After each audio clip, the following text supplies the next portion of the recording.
ভাই বর্তমানে ছোট ছোট বাচ্চাদেরকে দেখলে না আমার সেই পিছন জ্বলে। সেই এখনকার বাচ্চা কাচ্চা কোনো কিছু নিয়ে জেদ করলে ওদের বাপ মা ওই জিনিসটা নিয়ে আসে দিয়ে দেয়। আম্মু আম্মু আমি ওই গাড়িটা কিনবো। নাও বাবা নাও, কোন গাড়িটা কিনবা? কালোটা কিনবা নাকি সাদাটা কিনবা? যা মন চায় কিনে নাও বাবা। আমি যখন ছোট ছিলাম তখন খেলনার দোকানের সামনে যাই জিদ করতাম যে আম্মু ওই খেলনাটা কিনে দাও আম্মু।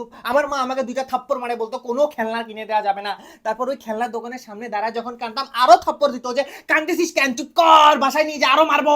আমি যখন ছোট ছিলাম তখন আমার মা আমাকে স্কুলে দিয়ে আসে, আমার টিচারকে বলতো যে মাংস আপনার হাড্ডি আমাদের মারে মারে মাংস সিদ্ধ করে দিবেন। আর বর্তমান সময় কোনো টিচার যদি কোনো বাচ্চাকে গালিও দিছে, ওর বাপ মা যায় টিচারের গলা ধরে বলবে আপনি আমার বাচ্চাকে গালি দিয়ার কে। আমি যখন ছোট ছিলাম আমাকে কিভাবে ভাত খাওয়াইতো জানেন? ভাতের ছোট ছোট বল বানাইতো 5-6টা, বলতো এটা তোমার বাপের, এটা তোমার মায়ের, এটা তোমার দাদার, এটা তোমার নানার, এটা তোমার 14 গোষ্ঠীর। আর এখনকার বাচ্চা কাচ্চাকে ভাত খাওয়ায় কেমনে জানেন? রিলস দেখতে দেখতে ছাড়া বাটারা ভাতই খানা হবে। রিলস দেখা বন্ধ কর, ছোট বয়সে চোখে চশমা লাগে যাবে। আমি যখন ছোট ছিলাম তখন আমার এলাকার বড় ভাইয়ের হাত পা ধরে বলতাম যে ভাইয়া তোমার ফোনে একবার হিল ক্লাইম্ব খেলতে দাও ভাইয়া, প্লিজ ভাইয়া সাবওয়ে সাফার একবার খেলতে দাও ভাইয়া। আর এখনকার বাচ্চা কাচ্চারা পাবজি ফ্রি ফায়ারে র্যাঙ্ক পুশ দেয়, র্যাঙ্ক পুশ হবে তোর ভিতরে পুশ করে দিব। ছোটবেলায় আমার কোনো ইচ্ছা পূরণ করা হইতো না, আমার শুধু প্রয়োজন মেটানো হইতো। আমি ক্লাস 7-এ আমার বাপের কাছে সাইকেল কিনে চাইছিলাম, আমাকে ইউনিভার্সিটিতে ওটা সাইকেল কিনে দিছে। ইউনিভার্সিটিতে আমি সাইকেল চালাবো।